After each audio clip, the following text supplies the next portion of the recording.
एक बार एक इंसान अपनी जिंदगी से बहुत परेशान था।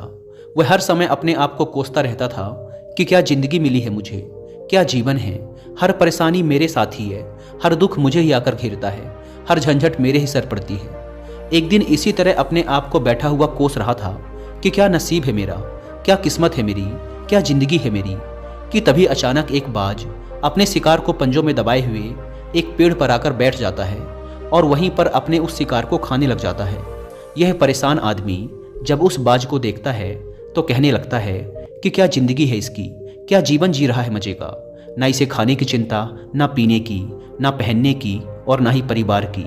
शिकार करता है और मस्त खुली हवाओं में कभी इधर घूमता है, कभी उधर घूमता है, सारे दिन आसमान में उड़ता रहता है। असल जिंदगी तो यही है, जीवन तो ये जी रहा है। और फिर वो आसमान की तरफ देखकर जोर जोर से चिल्लाता है कि काश मैं भी एक बाज होता तो मुझे भी कोई दुख ना होता, मुझे भी कोई परेशानी ना होती, काश मैं भी एक बाज होता। जब वह 2 से 3 बार जोर जोर से चिल्लाता है कि काश मैं भी एक बाज होता तो मुझे भी कोई दुख ना होता, मुझे भी कोई परेशानी ना होती, तो अचानक आसमान में बिजली कड़कने लग जाती है और आसमान से आवाज़ आती है कि हे इंसान, क्या ये हमने सच सुना कि तू हमारी दी हुई जिंदगी से परेशान है और तू एक बाज बनना चाहता है। तो इस आकाशवाणी को सुनकर यह इंसान हैरान रह जाता है और आसमान की तरफ देखकर कहता है कि हाँ, मैं सच में अपनी इस जिंदगी से बहुत परेशान हूँ, क्योंकि हर परेशानी मेरे साथ ही है, हर दुख मुझे ही है, हर तकलीफ मेरे ही साथ है। तो आसमान से फिर आवाज़ आती है कि हे इंसान, एक बार फिर सोच ले, हमने तुझे बड़ी प्यारी जिंदगी दी है, लेकिन अगर फिर भी तू चाहता है कि हम तुझे बाज बना दें तो हम तुझे बाज बना देंगे, लेकिन अगर एक बार हमने तुझे बाज बना दिया तो फिर हम तुझे बाज से इंसान दोबारा नहीं बनाएंगे। तो यह आदमी तुरंत जवाब देता है कि मैंने अच्छी तरह से सोच लिया है कि मुझे बाज ही बनना है, और एक बार बाज बनने के बाद मैं दोबारा कभी नहीं कहूँगा कि मुझे इंसान बनना है। तभी ऊपर से आवाज़ आती है कि जैसी तुम्हारी इच्छा, और वह इंसान बाज बन जाता है। बाज बनते ही वह इंसान खुली हवाओं में उड़ने लगता है, कभी उड़ता हुआ इधर चला जाता है, कभी उड़ता हुआ उधर चला जाता है और सोचता है क्या मज़े की ज़िंदगी है, असल ज़िंदगी तो यही है, ना कोई चिंता, ना कोई परेशानी, ना कोई डर। वह सारा दिन ऊंचे आसमान में उड़ता रहता है, 2-3 मिनट पंख मारता है, उसके बाद पंख मारना बंद कर देता है और लंबे समय तक हवाओं में तैरता रहता है। इसी तरह हवाओं में तैरते हुए शाम का समय नज़दीक आ जाता है तो वह सोचता है कि मेरे पास रहने का एक ठिकाना भी होना चाहिए, मेरा अपना एक घर होना चाहिए जहाँ मैं रात में आराम कर सकूँ। तो यह सोचकर वह छोटी छोटी लकड़ियाँ इकट्ठा करने लग जाता है और एक ऊंचे पेड़ पर अपना घोंसला बनाने लग जाता है। एक एक लकड़ियाँ इकट्ठा करके वह अपने लिए एक सुंदर सा घोंसला तैयार कर लेता है और रात में उसी में सो जाता है और सोचता है सुबह उठकर शिकार भी करूँगा और सुबह उठकर फिर से मौज मस्ती भी करेंगे, खुली हवाओं में उड़ेंगे। सुबह होते ही वह शिकार की तलाश में निकल पड़ता है, हवाओं में उड़ता रहता है। ऊपर से जाकर देखता है कि कहीं ज़मीन में मुझे कोई शिकार नज़र आए तो मैं तुरंत जाकर उसे दबोच लूँ और वहीं पर खा लूँ, लेकिन उसे कोई शिकार नज़र नहीं आता। काफ़ी समय बीत जाता है, वह लगातार ऊंचाई से शिकार को ढूंढता रहता है, लेकिन उसे कोई शिकार नहीं मिलता। फिर पास ही एक जंगल होता है, यह उस जंगल में चला जाता है, यह सोचकर कि शायद वहाँ कोई अच्छा सा शिकार मेरे हाथ आ जाए। यह जंगल के ऊपर उड़कर शिकार को ढूंढता रहता है, जंगल के अंदर जाकर भी शिकार को ढूंढता है, लेकिन इसे वहाँ भी कोई शिकार नहीं मिलता। शाम का समय नज़दीक आ जाता है तो मायूस होकर वापस अपने घोंसले की तरफ लौट रहा होता है कि रास्ते पर थक कर एक पेड़ के ऊपर बैठ जाता है। जब यह उस पेड़ के ऊपर बैठा होता है तो उसकी नज़र एक बीमार चिड़िया पर पड़ती है जो कि घायल अवस्था में होती है। यह तुरंत जाकर उसे दबोच लेता है, उसके पंख निकालकर अलग कर देता है और उसे खा जाता है। उस चिड़िया को खाने के बाद वह अपने घोंसले की तरफ उड़ जाता है और रास्ते में सोचता है कि चलो बीमार चिड़िया ही सही, लेकिन कुछ तो खाने को मिला। वह अपने घोंसले पर पहुंचकर आराम करने लगता है और सोचता है सुबह एक अच्छा सा शिकार पकड़ूंगा और अपनी भूख मिटा लूंगा। जैसे ही सुबह का प्रकाश होता है यह निकल पड़ता है अपने शिकार की तलाश में। हवा में उड़ता रहता है, लेकिन आज फिर कोई शिकार इसके हाथ नहीं आता।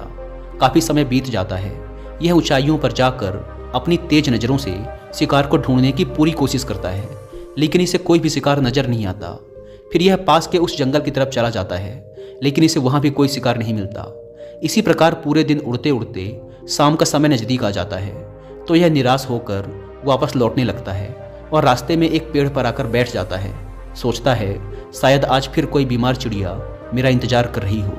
लेकिन हर बार किस्मत मेहरबान थोड़ी होती है। आज इसे कोई बीमार चिड़िया नहीं मिलती। यह थक हार कर वापस अपने घोंसले की तरफ चल पड़ता है और घोंसले पर पहुंचकर भूखा प्यासा ही सो जाता है और सोचता है कल सुबह एक बड़ा सा शिकार पकड़ूंगा और आज की भूख भी मिटा लूंगा। रात को अपने घोंसले में सोया होता है, गहरी नींद में होता है कि तभी एक भयानक तूफान आता है। इस तूफान की हवा इतनी तेज होती है कि इसके घोंसले को उड़ाकर एक जगह फेंकती है और इसे कहीं दूर दूसरी जगह फेंकती है। तो ये जहाँ पर गिरता है वहाँ नीचे एक नोकदार लकड़ी पड़ी होती है जो इसके पंजे में गड़ जाती है और इसे बुरी तरह घायल कर देती है। तूफान के रुकने के बाद बारिश शुरू हो जाती है। तेज बारिश होती रहती है पर यह किसी तरह से पेड़ों के नीचे छुपकर बैठा रहता है। बड़ी मुश्किल से इसकी रात कटती है। जब सुबह होती है तो बारिश रुक जाती है। बारिश के रुकते ही चारों तरफ खुशियाँ छा जाती हैं, चारों तरफ हरियाली छा जाती है। नदियाँ और झरने तेजी से बहने लगते हैं। सब कुछ फिर पहले के जैसा हो जाता है। लेकिन ये बाज अब पहले के जैसा नहीं रहा। इसका पाँव बुरी तरह घायल हो चुका है। इसके पंजे में जो लकड़ी लगी थी उसकी वजह से इसका पंजा बुरी तरह छत बिछत हो गया है। और मैं आपको बता दूं कि बाज का जो पंजा होता है वह उसके शिकार को पकड़ने के लिए सबसे ज़रूरी होता है, क्योंकि बाज अपने पंजों से ही अपने शिकार को पकड़ता है, दबोचता है और फिर अपनी चोंच के माध्यम से नोच नोच कर खाता है। लेकिन अब इस बाज का पंजा बुरी तरह से घायल हो चुका था और वह पिछले 2 दिनों से भूखा भी था। यह शिकार की खोज में थोड़ा सा उड़ता है कि शायद फिर कहीं कोई बीमार चिड़िया इसे मिल जाए। लेकिन कहाँ बार बार कोई बीमार चिड़िया मिलने वाली थी। वह कुछ देर तक उड़ता है लेकिन फिर भूख और दर्द के मारे थक कर एक पेड़ पर आकर बैठ जाता है। वह पेड़ पर आकर बैठ तो जाता है लेकिन उसे पता नहीं था कि यहाँ एक और मुसीबत उसका इंतजार कर रही है।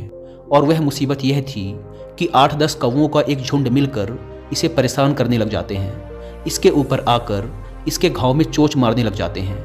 उन्हें भी पता चल जाता है कि यह बाज घायल है और भूख की वजह से कमज़ोर भी है।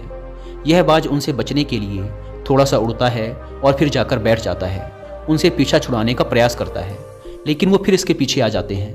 तो यह फिर उड़कर थोड़ी दूर चला जाता है लेकिन वो इसका पीछा नहीं छोड़ते और बार बार इसके पास आकर इसे परेशान करते हैं। कौवे अक्सर बाज के साथ ऐसा करते हैं लेकिन फिर बाज भी उनके साथ एक खेल खेलता है। जब कौवों का झुंड बाज को परेशान करता है और उनका पीछा नहीं छोड़ता तो बाज हवा में सीधी उड़ान भरने लग जाता है। वह तेजी से सीधा ऊपर की ओर उड़ने लग जाता है। कौवे भी उसके पीछे उड़ते हैं लेकिन कुछ देर तक उड़ने के बाद कौवे ऐसी ऊंचाई पर पहुंच जाते हैं जहां पर उन्हें ठीक से ऑक्सीजन मिलनी बंद हो जाती है। उनका दम घुटने लग जाता है, उनकी सांस रुकने लग जाती है। तो फिर वो वहां से ऊपर नहीं जा पाते। पर क्योंकि बाज तो बादलों से भी ऊपर उड़ सकता है इसीलिए वो तो ऊपर चला जाता है लेकिन कौवे वहां से ऊपर नहीं जा पाते और वो नीचे आने लगते हैं। तो इस तरीके से बाज उनसे अपना पीछा छुड़ा लेता है। लेकिन ऐसा करने के लिए, इतनी ऊंची उड़ान भरने के लिए इस बाज के पास उतनी ताकत नहीं थी, क्योंकि ये भूखा भी था और घायल भी था। तो ये उड़ता और थोड़ी सी दूर जाकर बैठ जाता और कौवे फिर आकर इसे परेशान करने लग जाते। इसी तरह भूख और घायल हालत में एक दिन गुजर जाता है, दूसरा दिन गुजर जाता है, तीसरा दिन गुजर जाता है। लेकिन इस बाज की हालत में कोई सुधार नहीं हो रहा था। वह बद से बदतर होती जा रही थी। चौथे दिन जब ये बिल्कुल खत्म होने पर आ जाता है, इसके अंदर बिल्कुल ताकत नहीं बचती और इसका शरीर इसका साथ छोड़ने लगता है। तो यह किसी तरीके से उड़कर पास ही इंसानों की एक हॉस्पिटल होती है उसकी छत पर आकर बैठ जाता है और वहाँ से आने जाने वाले मरीजों को देखता है और अपने आप से कहता है कि काश आज मैं एक इंसान होता तो ऐसे छोटे मोटे जख्मों का हॉस्पिटल से इलाज करवा लेता या किसी को बता देता कि मैं भूखा हूँ, परेशान हूँ, मेरे साथ ये परेशानी है। लेकिन आज मैं एक ऐसा बेजुबान परिंदा हूँ जो किसी से कुछ नहीं कह सकता, किसी को अपना दुख नहीं बता सकता, किसी से कोई मदद नहीं मांग सकता। यही बात सोचकर वह उसी छत पे अपना दम तोड़ देता है। वह अपनी जान की कुर्बानी तो दे जाता है लेकिन साथ ही साथ हमें यह सीख भी दे जाता है कि आपको जैसा बनाया गया है, आप जैसे भी हो उसी में खुश रहो और उसी में बेहतर करने की कोशिश करते रहो, ना कि इस बात से परेशान रहो कि काश मैं ऐसा होता, काश मैं वैसा होता, काश मैं ये बन जाऊं। आपको जैसा भी बनाया गया है आप उसी में अपना सर्वश्रेष्ठ करने का प्रयास करते रहो। दोस्तों, ये कहानी तो काल्पनिक है लेकिन हमें जीवन का एक बहुत ही महत्वपूर्ण नियम सिखाकर जाती है कि हम जैसे भी हैं अच्छे हैं, बस हमें उसी में अपना सर्वश्रेष्ठ करने का प्रयास करते रहना चाहिए। धन्यवाद।